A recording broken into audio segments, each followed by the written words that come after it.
Olá pessoal, nesse vídeo eu vou falar um pouco sobre a data do 25 de dezembro, que esse é um dos principais argumentos que é colocado da influência do mitraísmo no cristianismo.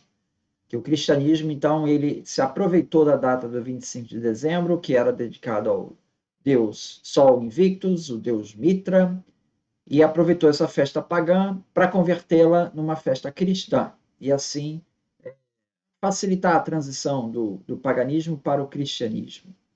Então, houve uma intenção aí, já que não se sabe a data de nascimento de Jesus, vamos escolher lá a data do Mitra. Então, existe aí então uma influência do mitraísmo no cristianismo, né? Então, que o cristianismo estaria copiando o mitraísmo. Bom,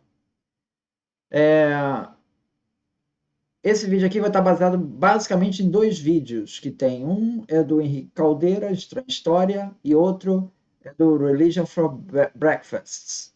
Tá? Primeiro eu vou falar um pouco sobre os argumentos do Henrique Caldeira. Bom, o cristianismo primitivo, primeiro, ele não comemorava o nascimento de Jesus. Os evangelhos, seja os canônicos ou os apócrifos, né, como o proto-evangelho de Tiago, que fala do nascimento de Jesus, ele não especifica a data de nascimento. Orígenes, ele chega a dizer o seguinte: nenhum único de todos os nossos santos celebrou um dia festivo, uma grande festa no dia de seu nascimento. Somente os pecadores se alegram com esse tipo de aniversário. Os santos não só não celebram a festa do seu nascimento, mas cheios do Espírito Santo, amaldiçoam esse dia. Isso está em homilia sobre o Levítico. Isso é Orígenes falando. Então, os cristãos primeiros, dos primeiro e segundo século, além de não comemorar o nascimento de Jesus, não comemora o nascimento em geral de ninguém. Não é festa típica de comemoração. Isso é uma prática cristã dos primeiros séculos. A teoria dessa cristianização, que eu falei, trata de aproveitar algumas festas pagãs para esse intuito, né, de facilitar a transição. No entanto, o primeiro documento que nós temos que fala dessa transição do 25 de dezembro como aproveitamento de uma festa pagã, isso só aparece com um sírio, Dionísios Bar Salib, no século XII. É a primeira vez que tem essa associação do 25 de dezembro como uma festa pagã e aproveitada pelo cristianismo. Seria esperado que esse tipo de debate ele acontecesse lá atrás, né? Se isso aconteceu quando? No século IV? Então, no século IV está cheio de debates sobre tudo que polêmica. A data da Páscoa é um dia que é bastante. Há um grande debate só qual seria a data da Páscoa. Nascimento de Jesus teria esse debate lá para 25 de dezembro e não há esse debate na época. Tá? O próprio calendário que é citado pela Multiversal Flaviana, que eles mostram um calendário de 374, tá? Esse calendário mostra o 25 de dezembro como sendo dia de comemoração de Sol Invictus, ou seja, não mostra como sendo nascimento de Jesus. E ali é um calendário cristão. Já estamos numa época que o cristianismo já está protegido aí pelo imperador, né? Então não se fala ali nascimento de Jesus. Então, nessa época, 374, ainda não há uma comemoração generalizada ali de 25 de dezembro para o nascimento de Jesus. Tá? Outra questão que vai contra essa teoria, né, de maquiavélica da igreja, que aproveitou essa data pagã, é o fato de que metade do império, ou seja, a parte oriental do império, o Natal é comemorado de 6 de janeiro. E 6 de janeiro não tem conexão nenhuma com qualquer festa pagã de Sol Invictus, nem nada disso. Bom, mas enfim, se os cristãos não comemoram o nascimento de Jesus lá nos primeiros séculos, se o 25 de dezembro não é apontado como data de nascimento de Jesus num calendário de 374, quando o império já está cristianizado,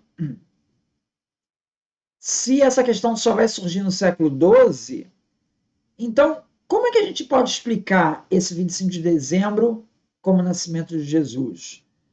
Bom, a teoria que é mais aceita agora entre os historiadores, ou pelo menos por muitos historiadores, é a teoria chamada teoria do cálculo, que diz o quê? Jesus foi crucificado em 14 de Nissan, no calendário judaico. Isso é equivalente à véspera da Páscoa, que é aproximadamente 25 de março. Se você considera 25 de março, que é a crucificação, morte de Jesus, soma 9 meses, isso vai dar 25 de dezembro. E não é mera coincidência, porque, segundo uma tradição antiga, dentro do judaísmo, e que é fartamente documentada, acredita-se que os grandes santos, como eles são perfeitos, né, eles teriam a data da sua morte coincide exatamente com a data da sua concepção. O dia e o mês, né?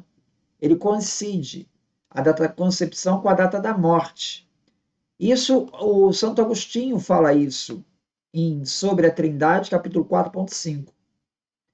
Então, Jesus teria sido concebido em 25 de março. Por quê? Porque ele morreu em 25 de março. Então, se ele foi concebido em 25 de março, significa que ele, então, nasceu em 25 de dezembro.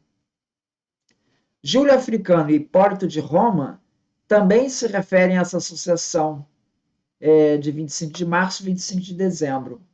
Tá?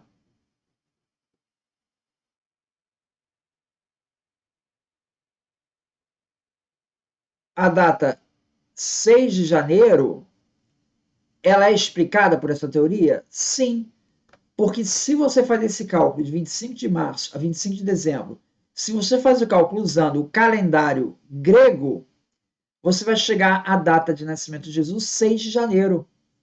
Então, veja, essa teoria do nascimento no momento da concepção mais 9 meses, ela consegue explicar tanto a data de 25 de dezembro, aqui para o Ocidente, quanto a data de 6 de janeiro do Oriente. Tá? Existe uma estátua de Hipólito de Roma, do século III, início do século III, em que mostra ali esse cálculo de 25 de março para 25 de dezembro. E o próprio Hipólito, ele cita tais datas em comentário a Daniel 4.23.3, que ele escreveu em 202. Então, isso ele já escreve antes que Aureliano, em 274, fixe a data de 25 de dezembro para Sol Invictus. Que a gente tem ali a data de Sol Invictus, pagã, de Roma, ela só é registrada em 274, com Aureliano. Então, esse cálculo daí do Hipólito, que ele está citando esse cálculo, isso está antes de Aureliano. Então, não tem essa influência pagã. Existe um mosaico, eu vou mostrar essas figuras aqui. Existe um mosaico da necrópole do Vaticano que já mostra ali no final do século III, início do século IV, que já mostra Jesus como o Sol invictus. Vamos ver essa figura.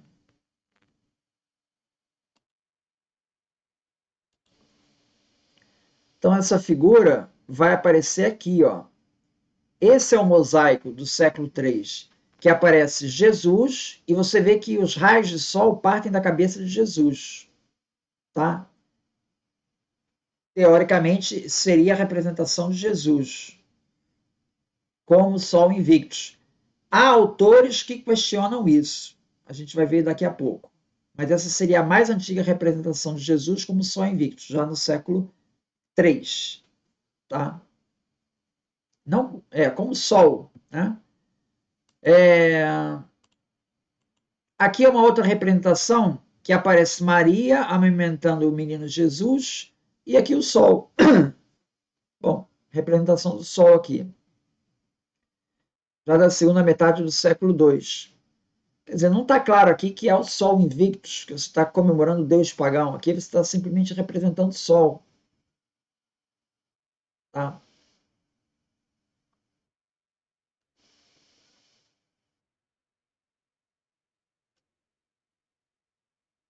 Bom, então, essas são as conclusões aí que nós tiramos com relação a, basicamente, o Henrique Caldeira falando sobre. Agora eu vou falar sobre o Religion from Breakfast. Ele começa a falar da questão do Sol Invictus, né, da data pagã. Então, ele mostra o argumento do vídeo é que não há qualquer evidência que os cristãos calcularam 25 de dezembro para imitar a festa pagã. Essa relação, essa explicação maquiavélica que a igreja usou essa data para cristianizar essa data pagã, ela começa com Hermann Usner, em 1899. Tá? O próprio Franz Cumont, no livro dele, também cita essa relação entre as duas datas. Imperadores como Cômodos e Caracalla, eles atribuíam a si mesmo esse papel de Sol Invictus, e tem várias moedas romanas em que eles são representados como Sol Invictus. Tá? No entanto, nós não temos muitas referências de que houvesse um culto ao Sol. É mais um imperador sendo representado quando o Sol Invictus, né? Nós temos muito poucas referências a festas de Sol Invictus, ao contrário, por exemplo, da Saturnália. O culto solar, ele ganhou força no Império Romano com os imperadores romanos, mas ele era associado a diversos deuses, não só a Mitras, né? Ele era já associado a Hélios, um deus grego, bem antes de Mitra, a Apolo e depois ao Mitra. Então, Mitra, quando ele chega, não existe esse culto ao Sol nas origens do Mitra. Isso vai acontecer quando ele chegar no Ocidente, chegar ali no Império Romano, e ali já vai haver um culto ao Sol, e aí vai ser feita a associação com Mitra.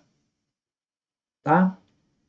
Em 218, com Heliogábalo, e depois em 274, com Aureliano, eles eram devotos ao deus Sol. Heliogábalo, ele revoltou a elite por trazer esse culto ao deus Sol do Oriente e tirando o lugar de Júpiter, né? Logo depois, o Heliogábalo ele foi assassinado. Dion Cássio, em História Romana 80.11.1, ele reflete essas queixas que a elite romana tinha com você trazer um culto do Oriente para o Ocidente. Aureliano, ele retoma esse culto, mas já não fazendo referência a Heliogábalo, mas fazendo referência àquele culto do Deus Sol que já vinha de longa data. Vespasiano, em 69, já imprimiu o Sol Invictus em suas moedas. Não está claro ali que essa época do Vespasiano está associado à Mitra, porque a Mitra ainda não havia, estava se instalando ainda, Mitra no Império Romano. Ainda não era muito difundido. Havia um culto solar antes de Mitra chegar, tá? E que já era associado a Roma, né?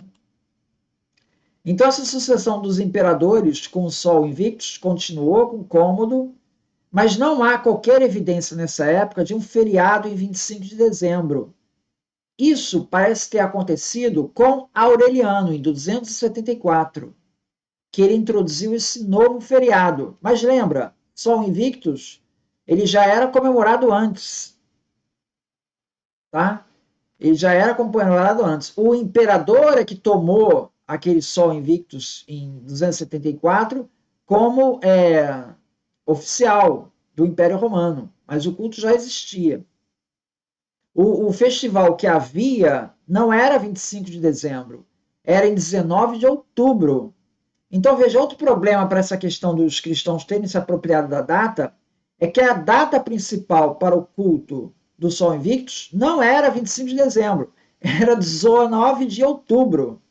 Esse é um outro problema.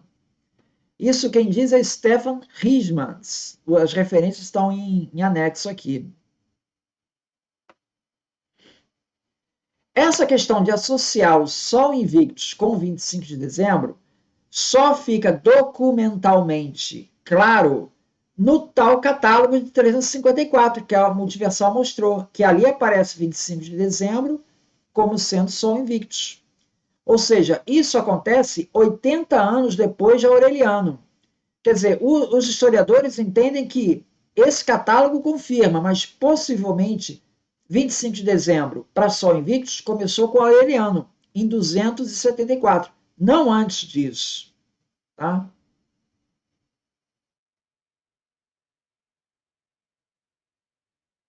Portanto, 25 de dezembro só foi usado pelos romanos como data do Sol Invictus, 274, entre 274 e 354, possivelmente 274, com Aureliano. Mas, de qualquer forma, não era a data mais importante para o Sol. Esse mesmo calendário de 354 cita ali as datas de 19 a 22 de outubro em comemoração ao Deus Sol, que aí sim tinha uma grande comemoração. 19 de outubro também coincide com Armilustrium, que é um festival militar associado ao deus Marte, comemorado pelos soldados em um grande evento no Circus Máximo. Juliano Apóstata, né, o imperador apóstata, que surge lá depois no século IV, ele cita uma comemoração ao deus Sol em final de dezembro. Então bate com o calendário lá 354.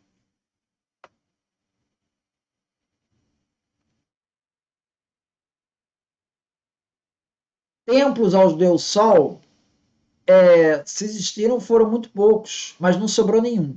Então a gente sabe muito pouco sobre o culto ao deus Sol. Mitras e Sol são representados juntos, às vezes comendo juntos ou conduzindo juntos uma carruagem, o que sugere serem personagens distintos. Isso aqui eu vou mostrar aqui, ó, nessa série aqui. Você veja que nós temos aqui, isso aqui está no Museu do Vaticano, eu não sei a data disso. Não mostrou aqui qual é a data disso, tá? Mas aqui você mostra Mitra matando o touro e ele está olhando para o sol. Nessa representação, nitidamente, Mitra não é o sol. São dois personagens diferentes. Isso também acontece nessa representação aqui que está no Museu do Louvre. Mitra matando o touro e olhando para o sol. São dois personagens diferentes. Do lado direito, nós temos a Lua. Tá? Então, é importante isso ter em mente. Essa referência a Sol, a Lua, isso vem porque o mitraísmo tinha o culto aos astros. Então, havia uma associação muito grande do mitraísmo com a astrologia, com o zodíaco. Então, o Mitras ele é muito mais apontado como um mediador entre o homem e os astros. Tá? É muito longe do papel de mediador de Jesus, que ele não é mediador do homem com os astros. Não tem esse aspecto de astrologia no cristianismo. Né?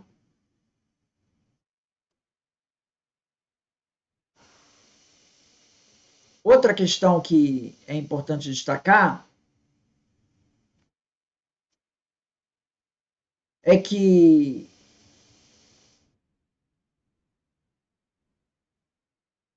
em uma sinagoga próxima de Nazaré, foi encontrado o sol conduzindo uma quadriga. Tá? O fato desses sinais de Deus ter um Deus pagão numa sinagoga, no piso do chão, não significa que seja um objeto venerado. Tá? Assim como a imagem de Jesus com o sol, não significa que o sol seja venerado. Tá?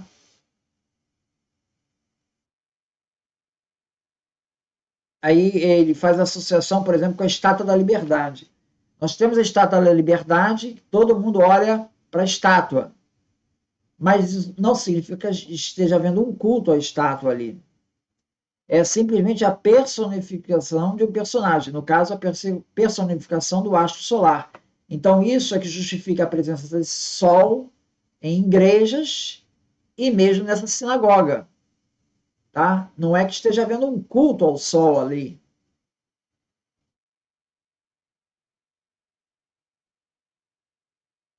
Outra observação que o Religion Breakfast faz é que o Bar Silib, né, lá do século XII, que falou dessa apropriação do 25 de dezembro de um culto pagão, há que se considerar que ele está querendo defender a data de 6 de janeiro.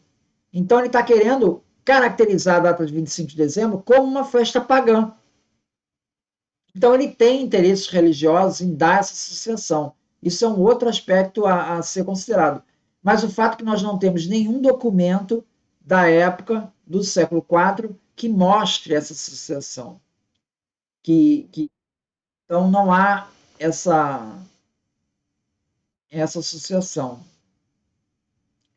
Essa questão do culto solar no mitraísmo, ela vai estar muito forte. O Ulansem, ele argumenta que o culto a Mitras, no Ocidente, ele se originou entre os filósofos estoicos em Tarso, na Cilícia, que eles descobriram o que eles acreditavam ser uma evidência astronômica para a existência de um Deus novo. Eles descobriram uma constelação nova.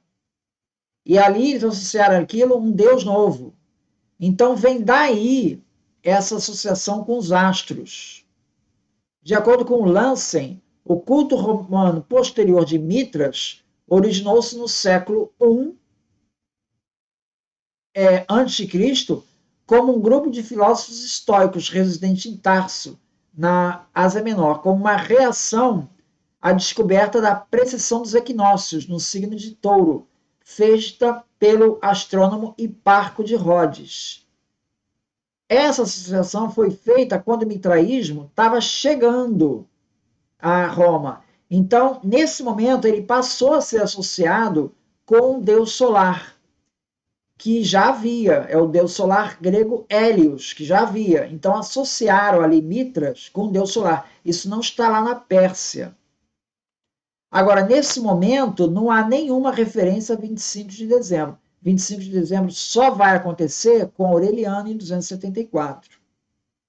E com Aureliano em 274, nós já temos antes disso, com Hipólito de Roma, a associação dos cristãos ao 25 de dezembro para o nascimento. Não pela data pagã, mas pelo cálculo a partir da concepção. Então, conclusão: 25 de dezembro é evidência que os cristãos copiaram os pagãos? Não, não é evidência. É isso, muito obrigado, então.